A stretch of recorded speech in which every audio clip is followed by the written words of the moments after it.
Cataract classic రెటినాలకు world class treatment ఇప్పుడు మన బీరంగూడలో అమెరికన్ లేజర్ ఐ హాస్పిటల్స్.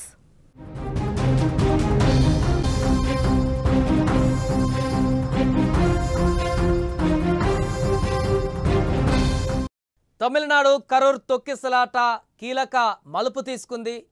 ఈ తొక్కిసలాట నటుడు విజయ్కి చుట్టుకునేటువంటి అవకాశం ఉందా? తొక్కిసలాట పైన సిబిఐ విచారణ కావాలన్నటువంటి టీవీకే పిటిషన్ను హైకోర్టు తాజాగా కొట్టేసింది. అంతేకాక కొన్ని కీలక అంశాలని కోర్టు ప్రస్తావించింది. విజయ్ దీని కారణంగా మరింత ఇరకాటంలోకి పడ్డారా? ఎందుకంటే పోలీసుల విచారణ ఇప్పుడే మొదలవడం, అటు గవర్నమెంట్ విధించినటువంటి ఏకసభ్య కమిషన్ కూడా విచారణ కొనసాగిస్తున్నటువంటి ఈ పరిస్థితుల్లో సిబిఐ విచారణ కోరటం సరికాదని హైకోర్టు చెప్పింది. అంతేకాకుండా నిబంధనలు పాటించడంలో పార్టీ మీ బాధ్యత లేదా అంటూ కూడా అక్కడ జడ్జ్ టీవీకే పార్టీని సంబోధిస్తూ ఉటకాయించారు అక్కడ. అంతేకాకుండా జరగబోయేటువంటి రాజకీయ సభల కోసం తీసుకోవాల్సిన జాగ్రత్తల పట్ల కూడా మదురైలోని హైకోర్టు బెంచ్ కీలక వ్యాఖ్యలు చేసింది. ఇక నుంచి సభలు పెడితే ప్రజలకు అన్ని సౌకర్యాలు కల్పించాలని కూడా వ్యాఖ్యలు చేసింది.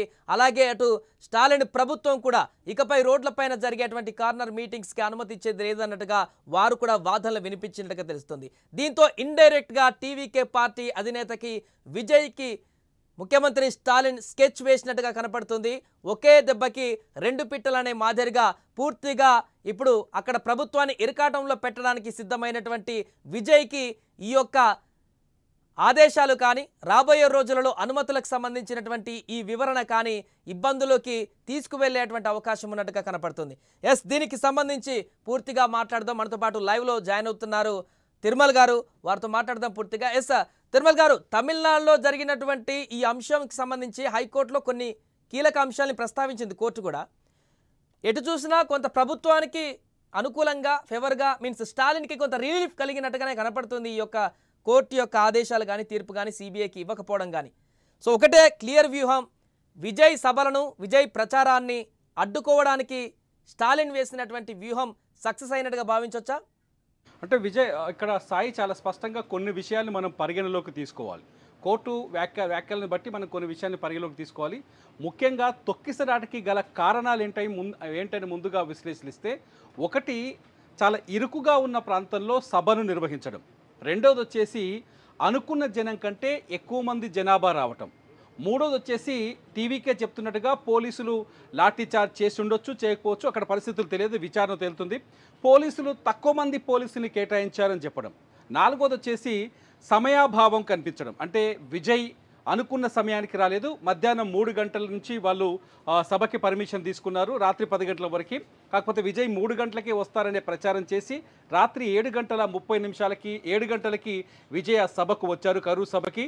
దాంతో తీవ్రమైన ఎండ ఉండటం, ప్రజలు తీవ్రమైన అసహనంగా ఉండటం, అలసిపోయి ఉండటం, చెమటతో ఇబ్బందుల్లో ఉండటం, ఈ పరిణామాలన్నీ కూడా ఈ తొక్కిసలాటకి దారితీసి ఉంటాయని చెప్పేసి ఒక చర్చ మొదటి నుంచి జరుగుతుంది.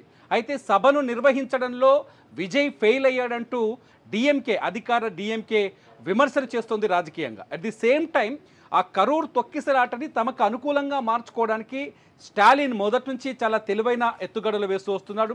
ఎందుకంటే తొక్కిసలాట జరిగిన మరుక్షణమే స్టాలిన్ కరూర్ వెళ్ళడం, అక్కడ చనిపోయిన బాధితులని పరామర్శించడం, హాస్పిటల్కి వెళ్ళి పరామర్శించడం, ఆ తర్వాత ఎక్కడో దుబాయ్లో ఉన్న స్టాలిన్ కుమారుడు కూడా వెంటనే తమిళనాడుకి తిరిగి రావడం, అక్కడ సానుభూతిని క్రియేట్ చేసుకునే ప్రయత్నం చేయడం, ఇదంతా ఒక ఎత్తు అయితే హైకోర్టుకు వచ్చిన తర్వాత విషయం మారిపోయింది. అంటే స్టాలిన్ మొత్తం సంఘటనని తనకు అనుకూలంగా మార్చుకున్న విషయాన్ని గమనించిన విజయ్ ఒక కీలకమైన నిర్ణయం తీసుకున్నాడు. బాధితులకి చనిపోయిన వారి కుటుంబాలకి 20 లక్షల రూపాయల పరిహారం ఇవ్వడంతో పాటు ఒక కీలకమైన స్టెప్ తీసుకున్నాడు. హైకోర్టుకు వెళ్ళి హైకోర్టులో సిబిఐ విచారణ జరిపించాలి సభపైన, తొక్కిసలాటపైన అని విజయ్ హైకోర్టులో పిటిషన్ వేశారు. ఆ పిటిషన్ ఇప్పుడు కోర్టు కొట్టేసింది. కోర్టు కొట్టేయడానికి కొన్ని రీజన్స్ చాలా స్పష్టంగా కనిపిస్తున్నాయి. పోలీస్ విచారణ మొదలైంది ఒకవైపు, మరోవైపు ప్రభుత్వం ఏకసభ్య కమిషన్ని నియమించింది.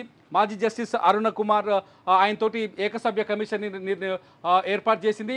ఈ విచారణలు ఇంకా ప్రారంభం కాకముందే మేము సిబిఐ విచారణకి అనుమతించాలంటూ మేము ఆదేశాలు ఇవ్వలేమని కోర్టు ఆ పిటిషన్ కొట్టేసింది. విజయ్తో పాటు ఇదే పిటిషన్ని బీజేపీ కూడా వేసింది. బీజేపీ అంటే తమిళనాడు బీజేపీ ఆ పిటిషన్ కూడా, అంటే చాలా ఏదైతే సిబిఐ విచారణ కావాలని చెప్పిన పిటిషన్లోనే పిటిషన్ తిరస్కరించింది. తిరస్కరించిన తర్వాత ఇక్కడ స్టాలిన్ స్కెచ్ అనేది మనం ఇక్కడ పరిగణలోకి తీసుకునే అవకాశం లేదు, ఎందుకంటే కోర్టు ఆదేశాలని కాబట్టి. చాలా స్పష్టంగా కోర్టు కొన్ని ఆదేశాలు జారీ చేసింది. ఏంటంటే గతంలో జరిగిన సంఘటనల ఆధారంగా, అంటే గత ఎన్నికల్లో జరిగిన సంఘటనలు కావచ్చు, గతంలో జరిగిన రాజకీయ సభలు కావచ్చు, ఈ సభల ఆధారంగా ఇరుకైన ప్రాంతంలో అంటే ప్రజలకి ఇబ్బంది కలిగించే ప్రదేశాలని రాజకీయ పార్టీలు బహిరంగ సభలకు ఎంచుకోవడానికి వీల్లేదు అని గతంలో కోర్టు కొన్ని ఆదేశాలు జారీ చేసింది.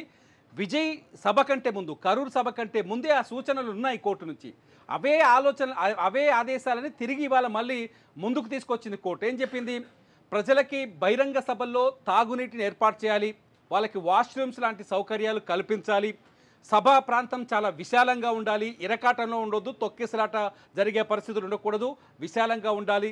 మూడోది వచ్చేసి సభా ప్రాంగణంలోకి ఎంట్రీ అలాగే ఎగ్జిట్ మీద పార్టీలు స్పష్టమైన అవగాహన కలిగి ఉండాలి, ప్రజలకు ఆ అవగాహన కల్పించాలి.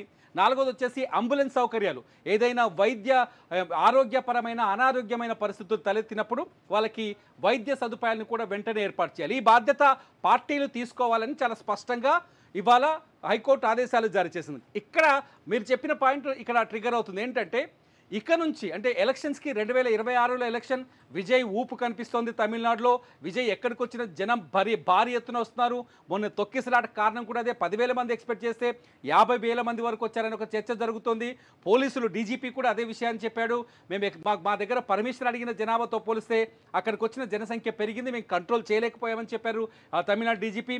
సో ఈ పరిస్థితుల్ని అంటే విజయ్కి వస్తున్న ఈ క్రేజ్ని కొంత కంట్రోల్ చేసి, నిజానికి ప్రజల్లో ఒక ఫోబియా ఉంటుంది, ఎవరి సభలకు ఎక్కువ జనాలు వస్తున్నారు, ఆ రాజకీయ నాయకుడి ప్రభావం ఏ స్థాయిలో ఉంది జనంలో అనేది అంచనా వేసే సమయంలో విజయ్ సభకి భయంకరమైన జనాలు వస్తున్నారు కాబట్టి దాన్ని కొంత కంట్రోల్ చేసే అవకాశం స్టాలిన్కు దొరికిందని చెప్పాలి. తమిళనాడు ముఖ్యమంత్రి స్టాలిన్కు దొరికిందని చెప్పాలి. ఎందుకంటే ఇక్కడ నుంచి ఏ సభకు పర్మిషన్ ఇచ్చినా మీరు చెప్పినట్టుగానే ఏం చెప్పారు, ఇక్కడ నుంచి రోడ్లపైన హైవేలపైన సభలకు అనుమతించే ముందు తగిన జాగ్రత్తలు తీసుకుంటాం, అంత ఈజీగా అనుమతులు ఇవ్వబోమని ప్రభుత్వం తరఫున చెప్పారు. కాబట్టి ఇక్కడ నుంచి స్టాలిన్ ఖచ్చితంగా ఇక్కడ పొలిటికల్ గేమ్ ఆడే అవకాశం కనిపిస్తుంది. స్టాలిన్ ఖచ్చితంగా విజయ్ సభలకి ఇక్కడ నుంచి కారణాలు చూపించి అనుమతులు ఇవ్వడానికి చాలా ఇబ్బందులు పెట్టే ఛాన్సెస్ చాలా స్పష్టంగా ఉంది. తాజా హైకోర్టు నిర్ణయం తర్వాత, తాజా హైకోర్టు ఆదేశాల తర్వాత విజయ్ ఇరకాటంలోకి వెళ్ళిపోయాడు సభల విషయంలో. స్టాలిన్ దాన్ని అవకాశంగా మార్చుకునే అవకాశం చాలా స్పష్టంగా ఉందని చెప్పాలి. ఖచ్చితంగా ఇది అక్కడ విజయ్ మాత్రం ఆయన ఇంటెన్షన్ క్లియర్గా కనిపిస్తుంది. మొన్న ఒక వీడియోలో కూడా ఇక నేను త్వరలో బయటకు వస్తా, అసలు సంగతి ఏందో చూస్తా, అసలు జరిగిన సంఘటన గురించి తప్పుదో పట్టిస్తున్నారని క్లియర్గా వాదించారు. ఇప్పుడు స్టాలిన్ కనుక అదే రకమైనటువంటి వైఖరి అవలంబిస్తూ టీవీకే పార్టీని అణిచివేసే ధోరణిలో సభలు పెట్టకుండా కనుక ముందుకు వెళితే విజయ్ స్టాండ్ ఏ రకంగా ఉండే అవకాశం ఉంది? సైలెంట్ అవుతారా, లేకుంటే పవన్ కళ్యాణ్ లాగానే అగ్రెసివ్గా వెళ్ళి ప్రభుత్వానికి ఎదురొడ్డి మరి తన పంతాన్ని నెగ్గించుకుంటారా? అవకాశమే లేదు సాయి. చాలా స్పష్టంగా విజయ్ మరింత ఫైర్ అయ్యే అవకాశం ఉంది. విజయ్కి చాలా రెస్పాన్స్ ఉంది ప్రజల నుంచి. విజయ్ పార్టీ నిర్మాణం చాలా బలంగా కనిపిస్తుంది. 10-11 నెలల్లోనే పార్టీని చాలా బలంగా ప్రజల్లోకి తీసుకెళ్లారు. పార్టీని బూత్ స్థాయికి విస్తరించాడు. పార్టీలో కీలకమైన ప్రాంతాలని నాయకులను ఎన్నిక చేసి వాళ్ళకి మంచి బాధ్యతలు అప్పచెప్పారు. అధునాతన సాంకేతిక పరిజ్ఞానాన్ని వాడుకుంటున్నారు. పార్టీ మెంబర్షిప్ని చాలా కోట్లలో, ఇప్పటికే 2.5 కోట్ల మంది మెంబర్షిప్ వచ్చారు. దాదాపు 69,400 మంది బూత్ స్థాయి ఏజెంట్లను నియమించారు. ప్రతి 250 ఇళ్లకు ఒక ఏజెంట్ని ఏర్పాటు చేసి పార్టీ అధినాయకత్వం, పార్టీ నాయకుడు చెప్పే మాటల్ని ప్రతి కుటుంబానికి వివరించేందుకు ఒక వ్యవస్థను నిర్మించాడు. విజయ్ ఒక మాట చెప్తే అది ప్రతి ఇంటికి నేరుగా వెళ్ళేటట్టు, ప్రతి ఓటర్కి నేరుగా చేరేటట్టు ఒక ప్లాన్ చేశారు. అంత స్థాయిలో అంత బలంగా ఉన్న విజయ్ స్టాలిన్ వేసే ఈ పొలిటికల్ ఎత్తుగడల్ని చూసి వెనక్కి తగ్గుతారని అనుకోవడం ఇక్కడ కొంత అనాలోచితమే అవుతుంది. ఎందుకంటే ఖచ్చితంగా విజయ్ ఎంజీఆర్ మాదిరిగానే 1977లో ఎంజీఆర్ 200 సీట్లలో పోటీ కట్టి 144 సీట్లను ఎలా హస్తగతం చేసుకున్నారో అదే మాదిరిగా ఈసారి డిఎంకే ప్రభుత్వాన్ని దించి నేను అధికారంలోకి వస్తాననే నమ్మకంతో చాలా బలంగా ఉన్నాడు. అటువంటి విజయ్ మరిన్ని సభల్ని, ఇంకా వచ్చే సభల్లో ఏఐడిఎంకే కావచ్చు, డిఎంకే కావచ్చు, ఈ రెండు పార్టీలు చేసిన అవినీతిని టార్గెట్ చేసే అవకాశం కనిపిస్తుంది. ఈ రెండు పార్టీల చేతుల్లోంచి ఇంతవరకు అక్కడ అధికారం మారలేదు కాబట్టి ఈ రెండు పార్టీని బలంగా అటాక్ చేసే అవకాశం కనిపిస్తుంది. కాబట్టి సభల్లో మరింత ఉధృతంగా కనిపిస్తాడు, మరిన్ని సభలు పెంచుతాడు. అంతేకాదు సభలకు అనుమతి ఇవ్వకపోతే ప్రతిసారి వ్యవహారం కోర్టుకెళ్లే అవకాశం కూడా చాలా స్పష్టంగా కనిపిస్తుంది. ఎందుకంటే స్టాలిన్ కొంత ఇంతకుముందు మనం అనుకుంటే కానీ స్టాగిల్ కొంత వాటిని కంట్రోల్ చేసే అవకాశం ఉండొచ్చు. విజయ్ని తొక్కిపెట్టాలని లేకపోతే సభలకి జనం రాకుండా చేయాలనో ఇటువంటి రాజకీయాల్లో ఇవి సహజమైన విషయాలు. కాబట్టి విజయ్ని కంట్రోల్ చేయడానికి స్టాలిన్ ప్రయత్నించినప్పటికీ కూడా ఖచ్చితంగా విజయ్ రెండింతలుగా మారే ఛాన్సెస్ కనిపిస్తున్నాయి. ఎందుకంటే తొక్కిసలాట తర్వాత విజయ్ చాలా స్పష్టంగా స్టాలిన్నే టార్గెట్ చేశాడు. నేను ఇంట్లోనే ఉన్నాను, దమ్ముంటే నన్ను వచ్చి అరెస్ట్ చేయని చెప్పేసి. అంటే ఈ జరిగిన తొక్కిసలాటలో కూడా ఏ డిఎంకే కావచ్చు లేకపోతే అధికారంలో పార్టీ యొక్క కుట్ర ఉండొచ్చు అని చాలా స్పష్టంగా టీవీకే చెప్తోంది. టీవీకే సిబిఐ విచారణ అడగడం వెనుక కూడా దాని అర్థం అదే. సిబిఐ విచారణ అంటే స్పష్టంగా ఏ పార్టీతో తప్పు ఎవరు చేశారో, అధికార పార్టీ లోపముందా, అధికారంలో ఉన్న ప్రభుత్వ లోపముందా, ప్రభుత్వమే కావాలని తొక్కిసలాటకు కారణమైందా, లేకపోతే పోలీసులు లాఠీ చార్జ్, ఒక కారణం కూడా చెప్పారు వాళ్ళు, పోలీసులు లాఠీ చార్జ్ చేయడం వల్లే ఈ తొక్కిసలాట జరిగింది కరూరులో అని టీవీకే చాలా స్పష్టంగా చెప్తుంది. కాబట్టి విజయ్ మరింత డబుల్ స్ట్రాంగ్గా మారే అవకాశమే కనిపిస్తుంది సాయి. టీవీకే కూడా సిబిఐకి ఎంక్వైరీ కావాలని పిటిషన్ వేసింది, బీజేపీ కూడా పిటిషన్ వేసింది. ఈ సందర్భంగా బీజేపీ టీవీకేని వెనక్కి వేసుకొస్తుంది అన్నటువంటి ఒక చర్చ కూడా కొనసాగుతుంది. ఎందుకు అలాంటి సందర్భం ఏమన్నా ఉందా? బీజేపీకి విజయ్కి మధ్య ఇంటర్నల్గా ఏమన్నా చిన్నపాటి అండర్స్టాండింగ్ ఏమన్నా ఉందా? అంటే ఇక్కడ కొంత ఆసక్తికరమైన విషయం ఏం చెప్పాలి ఇక్కడ. ఎందుకంటే ఎవరైతే బీజేపీ తమిళనాడు అధ్యక్షుడు అన్నామలై ఉన్నాడో పూర్తి స్థాయిలో కరూరు తొక్కిసలాట తర్వాత పూర్తి స్థాయిలో విజయ్కి అనుకూలమైన వాదన వినిపిస్తూ వస్తున్నాడు. చాలా స్పష్టంగా అన్నామలై కొన్ని ప్రశ్నలు వేశారు. స్టాలిన్ ప్రభుత్వం విజయ్ లాంటి నాయకుడు, ఒక సినిమా స్టార్ అంటే ఒక సినిమాకి 150 నుంచి 200 కోట్ల రెమ్యునరేషన్ తీసుకుంటే సూపర్ స్టార్ విజయ్ లాంటి వ్యక్తి సభలు నిర్వహిస్తున్నప్పుడు జనాన్ని కంట్రోల్ చేయడం అనేది అసహజమైన పరిస్థితి, చాలా కష్టమైన పరిస్థితి ఉంటుంది. 10,000 మందికి జనం వస్తారని సభకి పర్మిషన్ అడిగితే 50,000 మంది వచ్చే అవకాశాలే చాలా ఎక్కువ. అందుకు తగిన పోలీసులను పోలీసు డిపార్ట్మెంట్ కానీ పోలీసులను కానీ అక్కడ నియమించాల్సిన అవసరం ఉంటుంది. సో ఇక్కడ పూర్తిగా స్టాలిన్ ప్రభుత్వం విఫలమైందని చెప్పడం ఒకటి. రెండోది వచ్చేసి ఇరుకైన ప్రాంతాల్లో సభలకు అనుమతి ఇవ్వడం ఒకటి, కరెంట్ కట్ చేయడం ఒకటి, రకరకాల కారణాలు చెప్తూ వస్తున్నాడు అన్నామలై పూర్తి స్థాయిలో. అంటే ఖచ్చితంగా స్టాలిన్ ప్రభుత్వమే అక్కడ తొక్కిసలాటకు కావాల్సిన వాతావరణాన్ని సృష్టించిందని చెప్పే ప్రయత్నం చేస్తారు. కాకపోతే ఇక్కడ మీరు అడిగిన ప్రశ్నకి ఒక వింతైన సమాధానం ఏంటంటే, ఈ గత చరిత్ర చూస్తే, తమిళనాడు చరిత్ర చూస్తే ఏఐడిఎంకే డిఎంకే అధికారమే ఎక్కువసార్లు అధికారాన్ని పంచుకున్నాయి. ఈ రెండు పార్టీలు అక్కడ జాతీయ పార్టీలకు అవకాశాలే రాలేదు. బీజేపీ ఇప్పుడు తమిళనాడులో పాగా వేయాలని, బీజేపీ తమిళనాడులో పట్టు సాధించాలని తీవ్రంగా ప్రయత్నిస్తోంది. ఈ పరిస్థితుల్లో అన్నామలై గనక ఒకవేళ ఏఐడిఎంకే వాయిస్ తీసుకున్నారనుకోండి, ప్రస్తుతం ఒకసారి సర్వేలోకి వెళ్దాం. ఇప్పుడు టీవీకే నేతలు చెప్తూ సర్వేలోకి వెళ్తే టీవీకే ఆల్రెడీ ఏఐడిఎంకేని దాటేసి వెళ్ళిపోయింది. మొన్నటిదాకా బీజేపీకి డిఎంకేకి మధ్య కొలాబరేషన్ ఉంది. 2024 ఎలక్షన్స్ ముందు వాళ్ళు విడిపోయినప్పటికీ ఆ తర్వాత మళ్ళీ ఎన్డీఏలో కలిసింది ఏఐడిఎంకే, ఎన్డీఏతో చేతులు కలిపింది. ప్రస్తుతానికైతే వాళ్ళు కూటమిలాగే ఉన్నారు, కానీ ఎన్నికల్లో బీజేపీ ఒంటరిగా పోటీ చేసి ఓటమి పాలైంది. కాబట్టి ఈ పరిస్థితుల్లో విజయ్ని సమర్థిస్తే తప్ప అక్కడ బీజేపీకి కొంత అది ఉండదు అనే ఒక చర్చ కూడా జరుగుతోంది. విజయ్ని సమర్థించడం వల్ల బీజేపీ కొంత పాజిటివ్గా కనిపించే అవకాశం ఉంది. ఎందుకంటే ఒక రెవల్యూషన్ కనిపిస్తుంది విజయ్ సభల జనాన్ని చూస్తుంటే, విజయ్ విధానాలు చూస్తుంటే, విజయ్ సభలకు వస్తున్న ప్రజల్ని చూస్తుంటే, విజయ్ మాటలు చూస్తుంటే.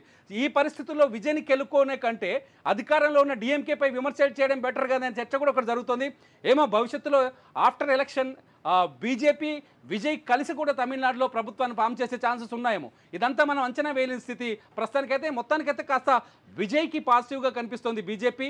దానికి కారణాలు ఇవన్నీ చెప్పొచ్చు. అంటే బీజేపీ పైన ఎదురుదాడి కావచ్చు, బీజేపీకి కొంత ముందుకెళ్లే అవకాశాలు కోల్పోకుండా ఉండడం కోసం కావచ్చు. ఇటువంటి పరిస్థితుల్లో విజయ్ని కాస్త ఈ సమయంలో సమర్థించడమే బెటర్ అని కూడా తమిళనాడు బీజేపీ అధినాయకత్వం ఆలోచిస్తున్నట్టుగా తెలుస్తోంది. రైట్, థ్యాంక్ యూ తిరుమల గారు. సో మొత్తానికి అదే హైకోర్టు ఇచ్చినటువంటి ఆదేశాలతో సిబిఐకి ఎంక్వైరీ ఇవ్వాలనేటువంటి పిటిషన్ని కొట్టివేస్తూ, అదేవిధంగా టీవీకే పార్టీకి సంబంధించి ముందస్తు బెయిల్ పిటిషన్ ఇచ్చినటువంటి పిటిషన్ను కూడా తిరస్కరించింది.